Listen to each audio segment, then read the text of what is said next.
coverage you can count on. KOMU 8 News starts now. This is disgusting. What happened here is despicable, and it's not only offensive to this church, it's offensive to this community. More than a week after vandals hit a Holt Summit church, new answers for the community. Callaway County Sheriff Clay Chisholm now says 4 teenagers are in custody related to this incident.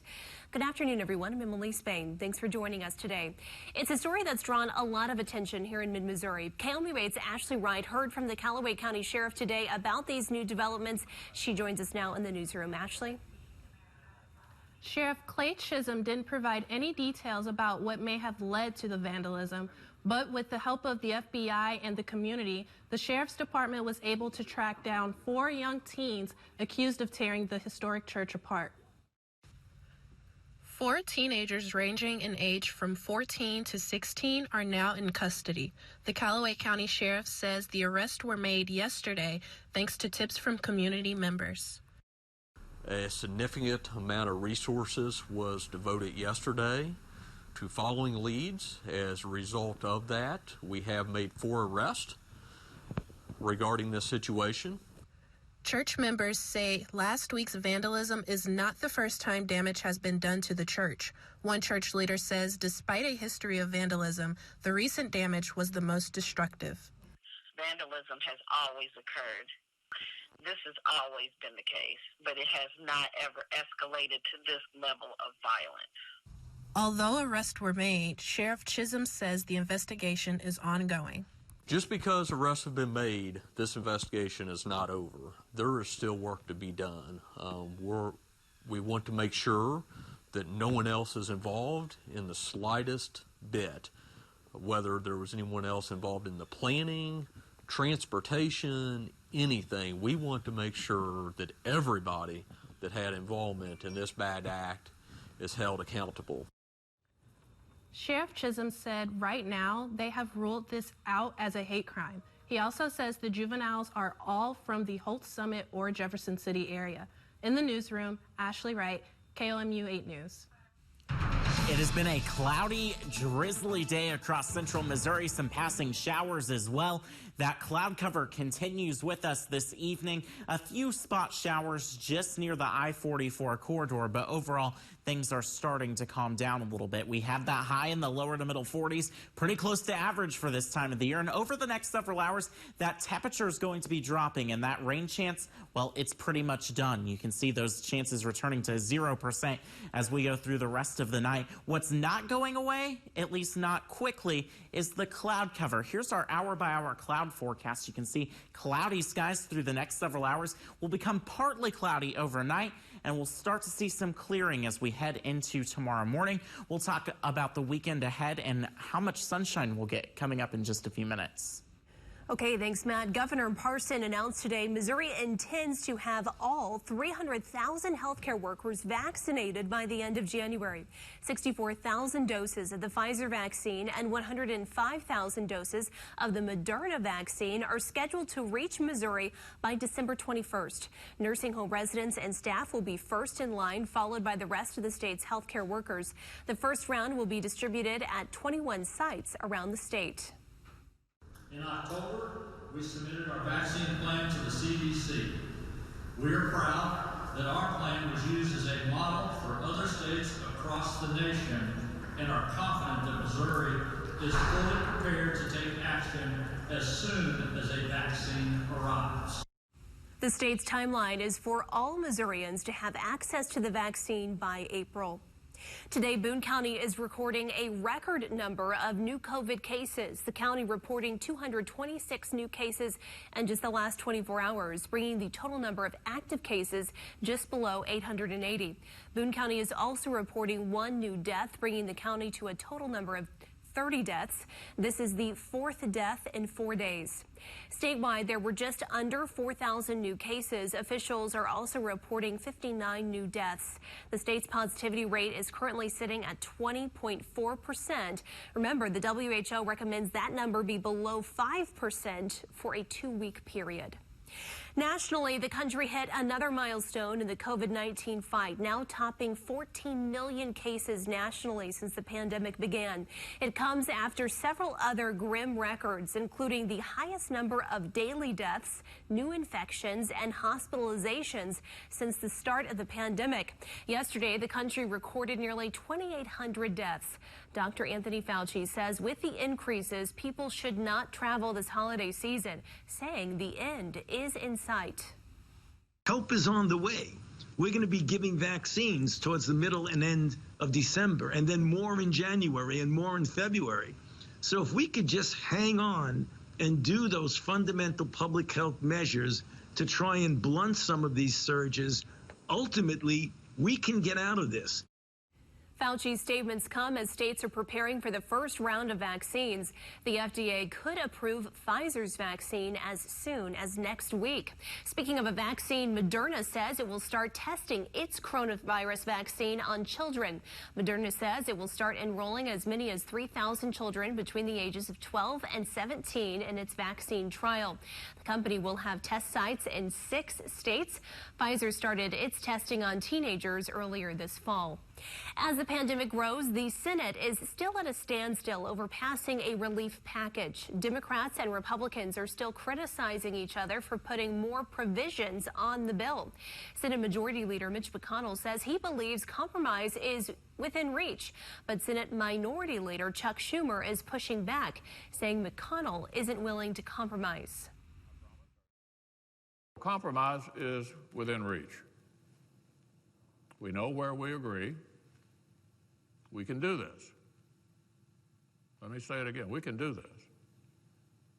And we need to do this. Republican leader McConnell does not seem inclined to compromise, to actually get something done. But what he wants to do is posture, to put partisan bills on the floor and say take it or leave it. The real answer here is to sit down and talk. As the talks continue, President Trump says he is looking forward to seeing the bill on his desk. Will you support this bill? Do you support I will, and I think they're getting very close, and I want it to happen, and I believe that they're getting very close to a deal. Yeah. You'll support it? I will, absolutely. As Congress debates a new COVID-19 relief package, Republican Senator Josh Hawley told KOMU8 today it must include a second round of direct payments to Americans. Senate Majority Leader Mitch McConnell rejected a $908 billion bipartisan proposal earlier this week. He's continuing to push for a $500 billion package with COVID-19 liability protection for businesses. Both deals included funding for the Paycheck Protection Program, education, and vaccine distribution. Neither called for a second stimulus check, but Hawley says he won't compromise. Think about the people, families who've got kids at home because of distance learning, because of COVID. They're having to miss shifts. They're having to take reduced wages.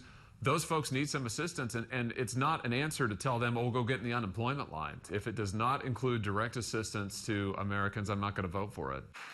Hawley also says he supports extending the federal freeze on evictions set to expire at the end of the year. Ahead for us this afternoon, new information after the tragic duck boat accident in 2018. Plus, why is one of the country's biggest delivery companies telling retailers to stop sending packages? We have that answer for you.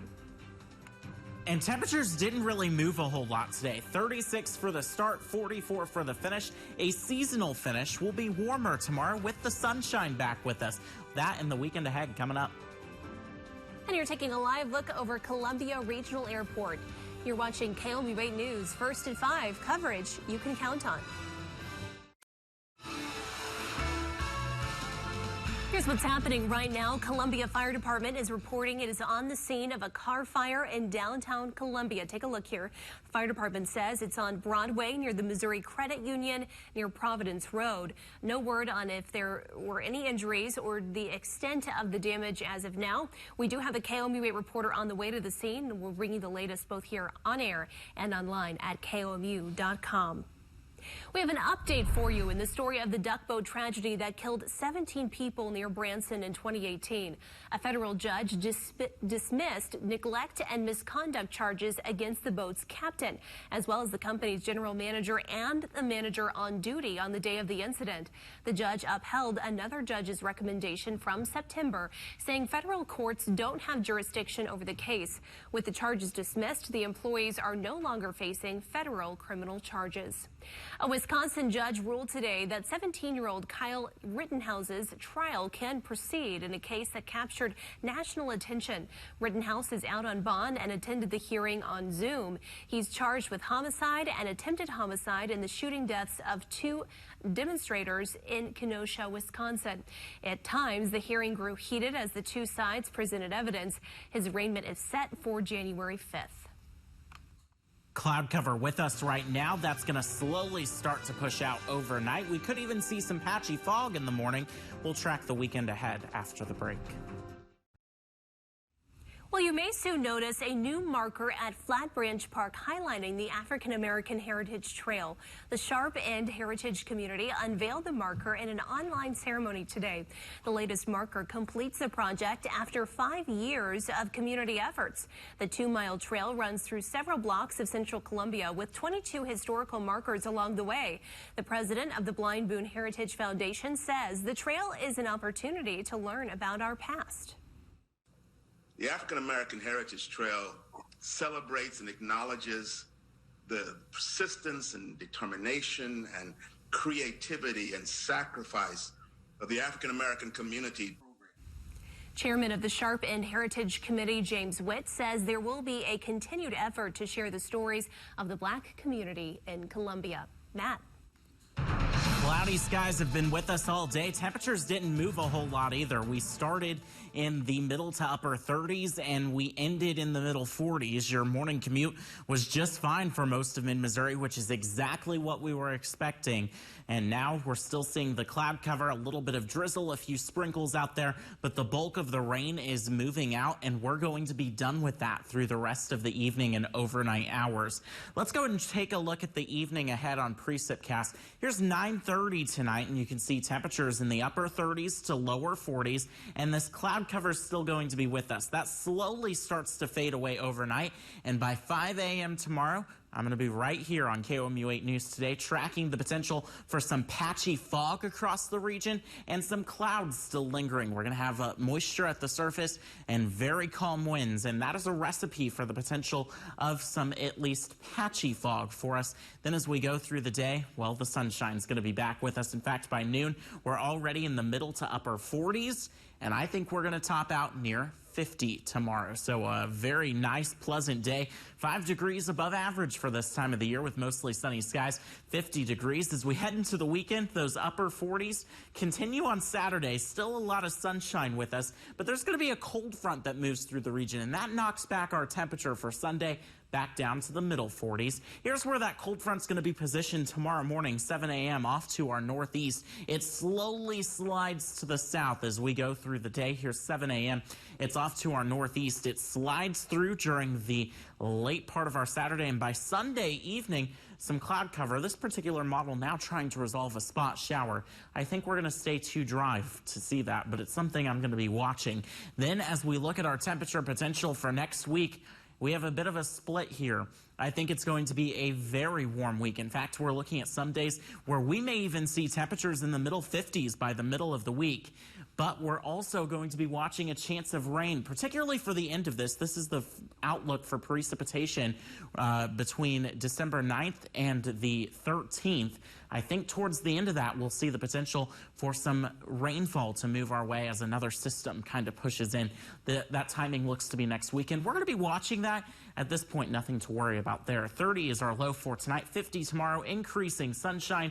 We're up to 48 degrees on Saturday, and we have a Mizzou game to talk about. So let's go ahead and dive into that. Kickoff at 11 a.m. here playing the Arkansas team. 40 degrees our temperature. By the end of the game, we're up to 47, 48 our high temperature. Sunday, 44. Monday, 42. That's because that cold front moves through during the weekend. But look what happens on Tuesday. We're up to 51 degrees. What's going to be happening? Our jet stream is going to be well far to the north, and we have this big area of high pressure out to the west. That's going to be building in. And that's a recipe that usually helps our temperature warm up quite a bit. So it's going to be pushing some of that warmer air to the east.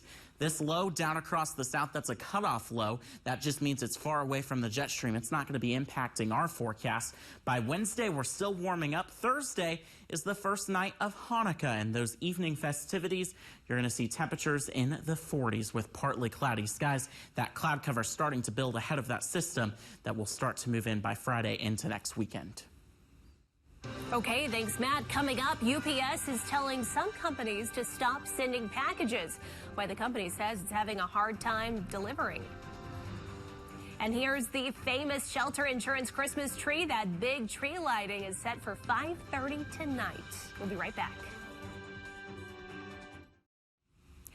Welcome back. UPS says it is putting shipping limits on some of its largest retailers. The shipping company is putting limits on Macy's, Gap, and Nike, among other companies, as online holiday shopping sales break records this year. UPS says it is asking companies to move to shipping on other days, including weekends, to relieve the strain on its drivers. It's a temporary move, but UPS drivers say they haven't seen anything like this before. Well, it's 2020. Apple is out with a list of its best apps and games of the year, and as expected, that list includes several apps that helped people transition to life in the pandemic. App Store editors compiled the list based on things like quality, design, and usability. Home workout app Wakeout won iPhone App of the Year. Zoom took the award for iPad, and Disney Plus won on Apple TV. I think all of those make a lot of sense. We'll be right back. Our top story today, arrests made in the vandalism of a Callaway County church. KOMI 8's Ashley Wright joins us now in the newsroom with the details. 4 juveniles were arrested yesterday in connection to damages caused to the historical Mount Vernon Missionary Baptist Church. Callaway County Sheriff Clay Chisholm says tips led to the arrest of the 4 juveniles, ages ranging from 14 to 16. Sheriff Chisholm says the investigation is ongoing and no motive has been determined at this time. Coming up for us tonight at 6, Governor Parson responds to an independent report that found all 7 of Missouri's veterans' homes failed to properly respond to COVID-19 outbreaks. The death rate for COVID patients in these homes is also above both the state and national averages. It's coming up at 6. Matt. And tomorrow we're going to start the day temperatures right around the 30-degree mark, potentially some patchy fog too. By the afternoon, we're going to be seeing a lot of sunshine, that sunshine increasing through the day. A high near 50 degrees. We are a bit cooler on Saturday and a fair amount cooler, back below average to average on Sunday and Monday as a cold front moves in. But by the middle of next week, we're warming up. Warm up is coming back. Even though it's December, we still get another warm up. That's right. All right, folks, we'll see you back here at 6. Nightly News is next. Download the KOMU 8 News app and First Alert Weather app, and now stream live on Amazon Fire TV, Apple TV, and Roku. KOMU 8 News, coverage you can count on.